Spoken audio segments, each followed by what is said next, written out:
সব নবীরা, সব আল্লাহর ওলিরা, পৃথিবীর সব মুসলমানরা আল্লাহর এই ঘরকে কেন্দ্র করে প্রতিদিন তাওয়াফ করে, কোন সুবহানাল্লাহ। এবং তাওয়াফের এই ইবাদতটা পৃথিবীর শুধু ওই এক জায়গায় করা যায়। নামাজ পৃথিবীর সব জায়গায় পড়া যায়, ঠিক কিনা? মসজিদুল হারামেও পড়া যায়, বাংলাদেশেও পড়া যায়। জিকির আল্লাহর ঘরেও করা যায়, এখানেও করা যায়। দান ওখানেও করা যায়, এখানেও করা যায়। কিন্তু তাওয়াফের মতো ইবাদত, এটা কি সব জায়গায় করা যায়? নাগাইশে তাওয়াফ করতে পারবেন? সিঙ্গাপুরে পারবেন? আমেরিকায় পারা যাবে? পারা যাবে কোথায়? আল্লাহর ঘরকে কেন্দ্র করে মাক্কাতুল মুকাররমাতে প্রতিদিন আল্লাহর ঘরের উপর 120টা রহমত নাজিল হয়। সিদ্দিন আলী তাইফিন, তার মধ্যে থেকে 60টা রহমত হচ্ছে যারা আল্লাহর ঘরকে তাওয়াফ করে তাদের জন্য। 40 আলিল মুসাল্লিন, 40টা হচ্ছে যারা আল্লাহর ঘরের সামনে নামাজ পড়ে তাদের জন্য। 40 আর 60 মিলে 100, বাকি রইল কয়টা? ওয়াল 20 আলিন নাযিরিনা ইলাল কাবা, বাকি 20টা রহমত যারা নামাজ পড়ে না, তাওয়াফ করে না, শুধু আল্লাহর ঘরের গিলাফের দিকে তাকিয়ে থাকে, তাদের উপর 20টা রহমত। বিষ্ণু ঈসা ইসলাম তাওয়াফ করার পরে 2 রাকাত নামাজ পড়তে হয়। এই 2 রাকাত নামাজের দ্বিতীয় রাকাতে সূরাতুল ইখলাস পড়তেন, প্রথম রাকাতে পড়তেন সূরাতুল কাফিরুন। তাওয়াফের সালাতে প্রথম রাকাতে কোন সূরা? সূরাতুল কাফিরুন। দ্বিতীয় রাকাতে সূরাতুল ইখলাস বিশ্বনবী পড়তেন। আবার বিতরের সালাতের শেষ রাকাতে বিশ্বনবী পড়তেন সূরাতুল ইখলাস। বিতরের সালাত পড়বেন কয় রাকাত? প্রথমে 2 রাকাত, তারপরে সালাম ফিরিয়ে আবার 1 রাকাত। এইটা সবচেয়ে সহি পদ্ধতি। আবার মাঝে মাঝে বিশ্বনবী 3 রাকাত একসাথে পড়তেন, বসতেন শুধু শেষ বৈঠকে, এটাও ঠিক আছে। আবার আমরা যেটা পড়ি বাংলাদেশে, এটারও দলিল আছে, তবে আম দলিল, এটার খাস দলিল নাই, স্পেসিফিক দলিল নাই। বিশ্বনবী বলেছেন তোমরা বিতরের নামাজকে মাগরিবের নামাজ থেকে আলাদা করে পড়ো। আমরা সেটাও করি, কারণ মাগরিবের নামাজে আমরা 3 রাকাতের পরে এরকম আল্লাহু আকবার বলে হাত উঠাই, তা আলাদা হয়েছে না? আবার আমরা আল্লাহুম্মা ইন্না নাস্তাইনুকা পড়ি, এটা কি মাগরিবের নামাজে পড়ি নাকি? তাহলে পার্থক্য আছে না নাই? তবে প্রথম 2টা বেশি শক্তিশালী। রাতে 2 করে নামাজ পড়বেন, সব শেষে আপনি 1 রাকাত পড়বেন। বিষ্ণু বলেছেন ইজআলু আখিরা সালাতিকুম ফিল লাইলি বিতরা, তোমরা রাতের শেষ নামাজটাকে বিতরের নামাজ বানিয়ে দিও। সুবহানাল্লাহ পড়েন। এইজন্য যাদের তাহাজ্জুদের অভ্যাস আছে, তাহাজ্জুদের পরে পড়া সুন্নাত। যাদের তাহাজ্জুদের অভ্যাস নাই, আশার সালাতের পরে পড়ে ফেলবেন। ইন্নাল্লাহা বিতরুন ইউহিব্বুল বিতরা, আল্লাহ নিজে বেজর, তাই বেজরকে তিনি পছন্দ করেন। এজন্য দিনের নামাজ, রাতের নামাজ সবই বেজর। সারা দিন যা পড়লেন, মাগরিবের 3 রাকাত পড়ার মধ্য দিয়ে সব বেজর হয়ে যায়। আবার রাতে 4 রাকাত, 2 রাকাত করে যত নামাজ পড়লেন, শেষে 1 রাকাত বেতের দিয়ে বা 3 রাকাত বেতের দিয়ে সব বেজর হয়ে যায়। এই 3 রাকাত বেতরের নামাজের সর্বশেষ রাকাতে বিশ্বনবী এই ছোট্ট সূরাটা পড়তেন। সুবহানাল্লাহ পড়বেন না? এই আমলগুলো করতে রাজি আছেন তো? মনে থাকবে সবার? আবার বিশ্বনবী বলতেন সূরাতুল ইখলাস সাধারণ সূরা না, এটা সুলুসুল কোরআন, 1/3 অফ দ্য বুক। কোরআনের 3 ভাগের 1 ভাগ। কোরআন 30 পারা। এই সূরা একবার তেলাওয়াত করলে 10 পারার সওয়াব হয়ে যায়। 2 বারে পড়লে 20 পারার সওয়াব হয়ে যায়। 3 বারে পড়লে 30 পারার সওয়াব হয়ে যায়। পড়েন সুবহানাল্লাহ। 1/3 এই পুরো কিতাবের 1/3, 1/3 অফ দ্য বুক, সুলুসুল কোরআন। একবার পড়লে 10 পারা, 2 বার পড়লে 20 পারা, 3 বার পড়লে 30 পারা। অনেক মুহাদ্দিসিন এবং মুফাসসিরিনরা বলে না, সুলুসুল কোরআন 1/3 অফ দ্য বুক দিয়ে বিশ্বনবী এটা বোঝায় নাই। বিশ্বনবী বুঝিয়েছে অন্য একটা জিনিস। সেটা কি? সেটা হচ্ছে পুরো 30 পারা কোরআনের কথাকে যদি আমাকে 3 শব্দে আপনি আমাকে বলতে বলেন যে হুজুর পুরো 30 পারায় আল্লাহ কি বলেছে, আমি বলবো তাওহীদ, রিসালাত, আখিরাত। এই 3টা কথা পুরো 30 পারা কোরআনের ভেতরে আল্লাহ তাআলা আমাদেরকে বলেছেন। তাই কোরআনের যে সূরারই তাফসীর আমি করি না কেন, সেখানে হয় তাওহীদ, নয় রিসালাত, নয় আখিরাতের কথা সেখানে আছে না নাই? এজন্য পুরো কোরআনের শিক্ষাটাকে প্রেসাইজ করলে, কনসাইজ করলে 3টা শব্দ দাঁড়ায়, তাওহীদ, রিসালাত, আখিরাত। যেহেতু সূরাতুল ইখলাসের ভেতরে তাওহীদের কথা আছে, তার মানে 3 ভাগের 1 ভাগ কথা আছে না নাই? সুবহানাল্লাহ পড়েন। সুলুসুল কোরআন, 1/3 অফ দ্য বুক। একবার পড়লে 10 পারা, 2 বার পড়লে 20 পারা, 3 বার পড়লে পুরো কোরআনের খতম। কিংবা যে 3টা মেসেজ আল্লাহ দিতে চেয়েছেন পুরো কোরআন দিয়ে, তার একটা এই সূরার ভেতরে আছে না নাই? চিল্লায় বলেন। আবার বিশ্বনবী মদিনাতে হিজরতের আগে কোবা পল্লীতে মসজিদ বানালেন, মসজিদে কোবা। হজ করতে গেলে, উমরা করতে গেলে লোকজন এই মসজিদটাতে বড্ড ভিড় করে, কারণ বিশ্বনবী প্রতি শনিবার, প্রতিদিন, প্রতি সপ্তাহের শনিবার এই মসজিদে যেতেন। কি বার? কথা বলেন। এজন্য মদিনাতে গেলে শনিবারে জিয়ারাত করা সুন্নাত। শনিবারে, প্রতি শনিবারে বিশ্বনবী মসজিদে নববী থেকে হেঁটে হেঁটে হেঁটে হেঁটে এই মসজিদে কোবায় যেতেন। এবং বিষ্ণু বলেছেন, যারা ঘর থেকে অজু করে এই মসজিদে কোবায় যে 2 রাকাত নামাজ পড়বে, একটা কবুল উমরা হজের সওয়াব আল্লাহ তার আমলনামায় দিয়ে দিবে। এই মসজিদে, কোবা মসজিদের জন্য বিশ্বনবী একজন ইমাম নির্ধারণ করলেন। ইমাম সাহেবকে বললেন, যাও তুমি নামাজ পড়াও। বিশ্বনবীর অ্যাপয়েন্ট দেয়া ইমাম সাহেব কোবা পল্লীতে যে নামাজ পড়ানো শুরু করলেন, কিন্তু সমস্যা বেড়ে গেল। তিনি মাগরিবের নামাজ, এশার নামাজ আর ফজরের নামাজ, মানে যেই নামাজে আওয়াজ করে কেরাত পড়তে হয়, কয় নামাজে আওয়াজ করে কেরাত? কথা বলেন। কি কি? মাগরিব, এশা, ফজর। এই ইমাম সাহেব ইমামতির চান্স পেয়ে প্রতি রাকাতের নামাজে সূরা ফাতিহা পড়ার পরই সূরা ইখলাস দিয়ে নামাজ শুরু করে, তারপরে আরেকটা সূরা পড়ে, আবার দ্বিতীয় রাকাতে সূরাতুল ফাতিহা পড়ে, আবার সূরা ইখলাস। ফজরের সময়ও সূরা ইখলাস, এশার সময়ও সূরা ইখলাস, মাগরিবের সময়ও এই সূরা। মুসল্লিরা সব খেপে গিয়েছে, সবাই বলে, ও ইমাম সাহেব, ঘটনা কি? খালি কুল হু আল্লাহ পড়েন কেন? আর সূরা নাই আপনার? খালি কুল হু আল্লাহ পাইছেন নাকি? নাগাইশ জামে মসজিদের ইমাম সাহেব মাগরিবের প্রথম রাকাতেও সূরাতুল ইখলাস, দ্বিতীয় রাকাতেও ইখলাস, এশার নামাজের প্রথম রাকাতেও ইখলাস, দ্বিতীয় রাকাতেও ইখলাস, ফজরের রাকাতেও ইখলাস, দ্বিতীয় রাকাতেও ইখলাস। কি করবেন? আজকে ইমামের একদিন কি আমার একদিন। পাইছেন কি আপনি? সবাই বলে, আপনি পাইছেন কি? ইমাম সাহেব কয়, পড়তে মন চাইলে পড়ো, নাইলে অন্য মসজিদে যাও। কারণ এটা বাংলাদেশের সিস্টেমে সভাপতি সেক্রেটারির নিয়োগ দেয়া ইমাম না, নিয়োগ দিয়েছে বিশ্বনবী। আবার ক্যান্সেল করলেও লাগবে বিশ্বনবীরে, ঠিক কিনা? নিয়োগ দিয়েছে বিশ্বনবী, নিয়োগ বাতিল করলেও করবে কে? বিশ্বনবী। মুসল্লির তো কোনো এখতিয়ার নাই। সব মুসল্লিরা মিলে বিশ্বনবীর দরবারে যায়, যে বলে, নবী, কি ইমাম সাহেব দিলেন, কুল হু আল্লাহ ছাড়া কিচ্ছু পারে না, খালি কুল হু আল্লাহ। কি এক মুসিবতে আছি, প্রত্যেক নামাজে কুল হু আল্লাহু আহাদ দিয়ে শুরু করে, এরপরে আরেক সূরা পড়ে। ঘটনা কি? বিশ্বনবী বললেন, ইমাম সাহেব রে ডাকো। বিশ্বনবী ইমাম সাহাবীরে বললেন, ও সাহাবী, কেন এই কাজটা করো? তোমার মুসল্লিরা বলে প্রতি রাকাতে কেন কুল হু আল্লাহ দিয়ে শুরু করো, ঘটনাটা কি? অন্য সূরা পড়ো না কেন? সাহাবী বলে, নবী গো, এই সূরাটারে আমি বড্ড বেশি ভালোবাসি, কারণ ফিহি সিফাতুর রহমান, এই সূরার ভেতরে আমার আল্লাহর পরিচয় আছে গো নবী। এই ছোট্ট সূরার ভেতরে রব্বুল আলামিন যত সুন্দরভাবে নিজের পরিচয়টা বলে দিয়েছেন, কোরআনের কোন সূরার ভেতরে সেই পরিচয় আমি পাই না। তাই এই সূরাটা দিয়ে প্রতি রাকাতে নামাজ শুরু না পড়লে আমার কলিজা ঠান্ডা হয় না গো নবী। বিশ্বনবী বললেন, ঠিক আছে, চেঞ্জ করার দরকার নাই, তুই প্রতি রাকাতেই কুল হু আল্লাহই পড়বি। সুবহানাল্লাহ পড়েন। প্রতি রাকাতেই তুমি সূরাতুল ইখলাস পড়বা, ইমামতি বাতিল হবে না। তবে জেনে রেখো, এই সূরার প্রতি ভালোবাসা কিয়ামতের দিন তোমার জান্নাতে পাঠায়া দিবে। এই সূরার ভালোবাসার কারণে জাহান্নামের আগুন তোমার জন্য হারাম করে দিয়েছে কে? এজন্য সূরাতুল ইখলাস বেশি বেশি তেলাওয়াতের দরকার আছে না নাই? কথা বলেন। আজকে থেকে বেশি বেশি সূরাতুল ইখলাস তেলাওয়াত করবেন তো? সবাই রাজি আছেন তো? নবম হিজরির ঘটনা। বিশ্বনবী সাল্লাল্লাহু আলাইহি ওয়াসাল্লাম তাবুকের যুদ্ধে গেলেন। বিশ্বনবী তাবুকের ময়দানে আসছে শুই না, কাফের মুশরিকের আন্ডা বাচ্চা সব দৌড়।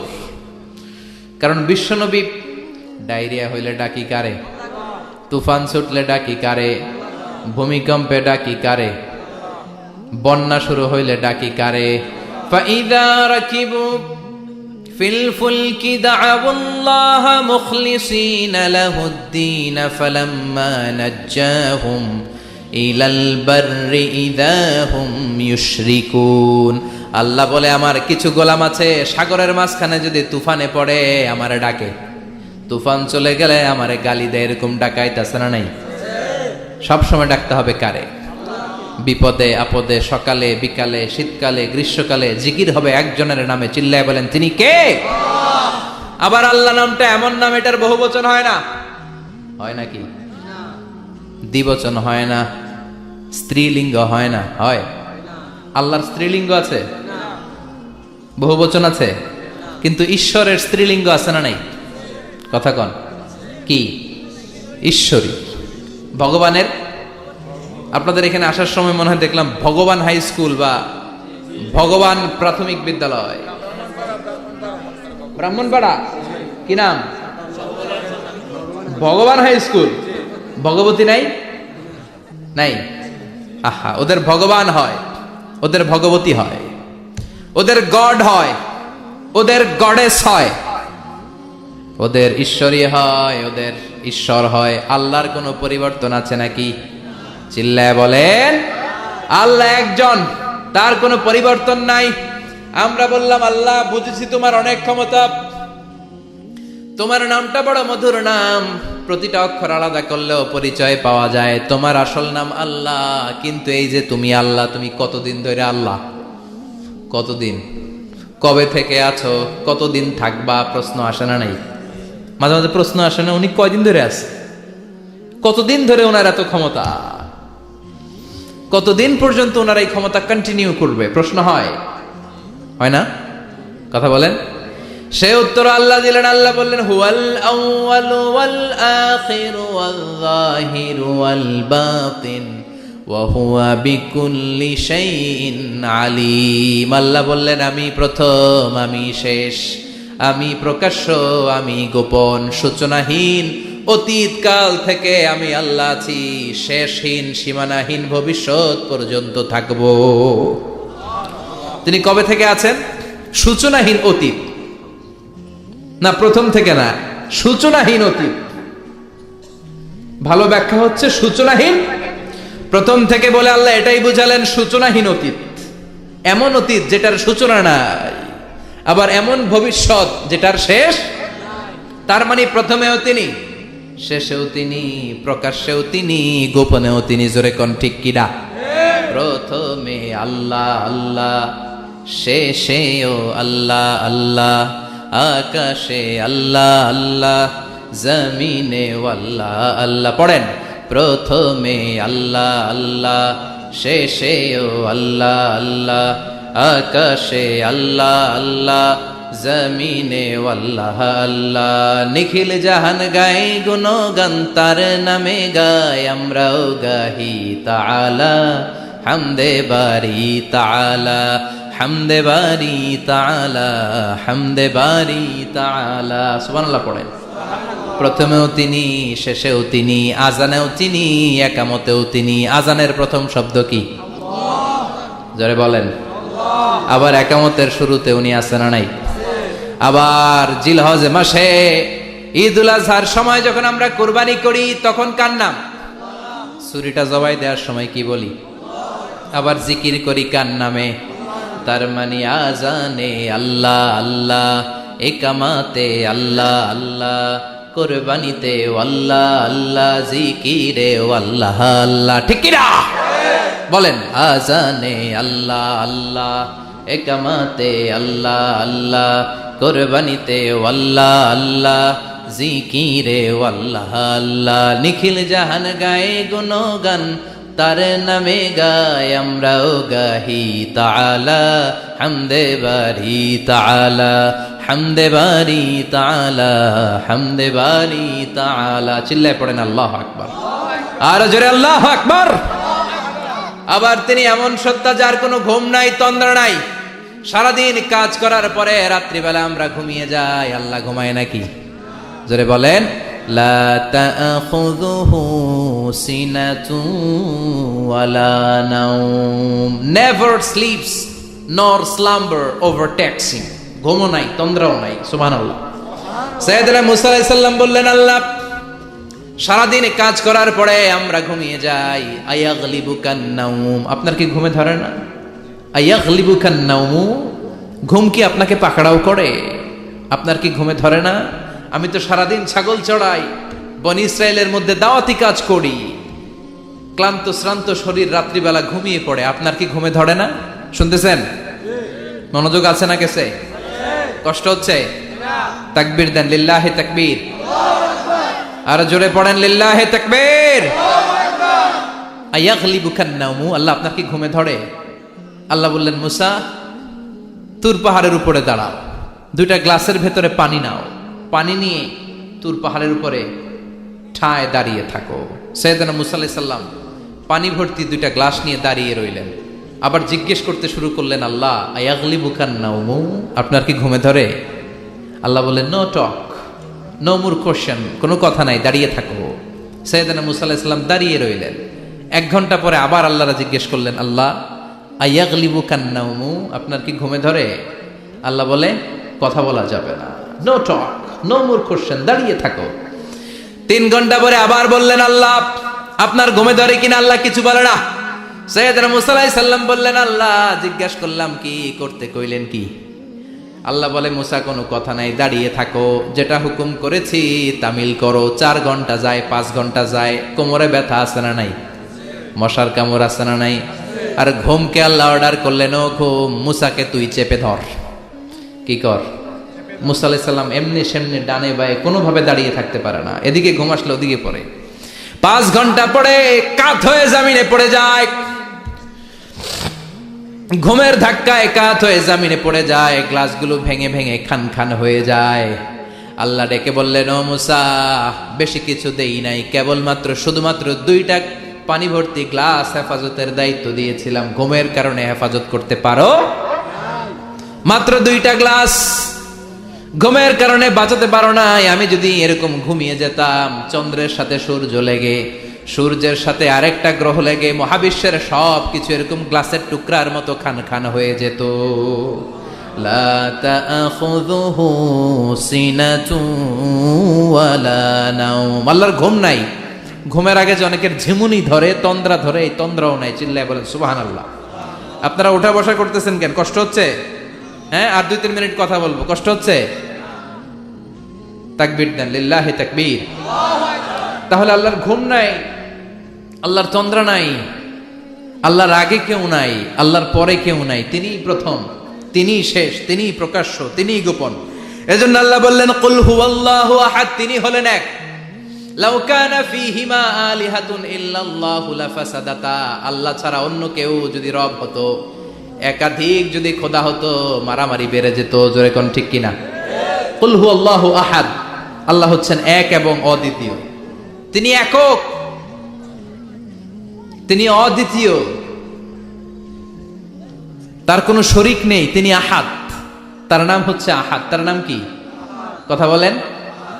আহাদ মানে একক, যার ক্ষমতায় কোনো ভাগাভাগি নাই। আল্লাহ যদি 2 জন হইতো সুবিধা হইতো না অসুবিধা? কথা বলেন। এক আল্লাহ বলতো, তুমি এইভাবে করেছ এতদিন, আমারও ক্ষমতা আছে, আমি ওইভাবে শুরু করে দিব। তুমি সকালবেলা পূর্ব দিক থেকে সূর্য উঠাও, কালকে থেকে আমি পশ্চিম দিক থেকে সূর্য উঠাবো। ঝামেলা আছে না নাই? তার মানে ঝামেলা বেড়ে যেত। আমাদের বাংলাদেশে 2টা পরিবার, তাই না? ক্ষমতায় হয় ওনারা, নয় ওনারা। বুঝতেছেন? কষ্ট হচ্ছে মনে হয়? হয় ওনারা, নয় ওনারা। এই 2টা না হয়ে যদি একটা হইতো, এক রাজা। আমগো রাজা কজন? কথা কন। বাংলাদেশের রাজা একজন, তাহলে মারামারি হইতো? হরতাল, ঠেলাঠেলি, গদিলে কিলাকিলি, শান্তির বাংলাদেশ হতো। ঠিক কিনা? সৌদি আরবে এক রাজা, যদিও এই মোনার্কি সিস্টেম, রাজতন্ত্র ইসলাম সাপোর্ট করে না, ওদের অনেক অপকর্ম আছে, তারপরেও আমাদের দেশের চেয়ে সুখ শান্তি বেশি না কম? কারণ রাজা কয়জন? এজন্য আল্লাহ বললেন, আমি হলাম এক রাজা, মহারাজা, আমার নাম আহাদ। আমার নাম কি? এজন্য আল্লাহ বললেন, কুল হুয়াল্লাহু আহাদ, আল্লাহুস সামাদ, লাম ইয়ালিদ ওয়া লাম ইউলাদ ওয়া লাম ইয়াকুল লাহু কুফুয়ান আহাদ। পড়েন সুবহানাল্লাহ। এরপর আল্লাহ বললেন, আল্লাহুস সামাদ, আমি অমুখাপেক্ষী, মানে আমি কারো কাছে চাই না। আল্লাহ কারো কাছে চায় নাকি? আমরা চাই কার কাছে? কথা বলেন। আমরা বিপদে পড়লে ডাকি কারে? আল্লাহ ডাকে কারে? আল্লাহ কাউরে ডাকে? কারণ অমুখাপেক্ষী, অফুরন্ত ধনভাণ্ডারের মালিক।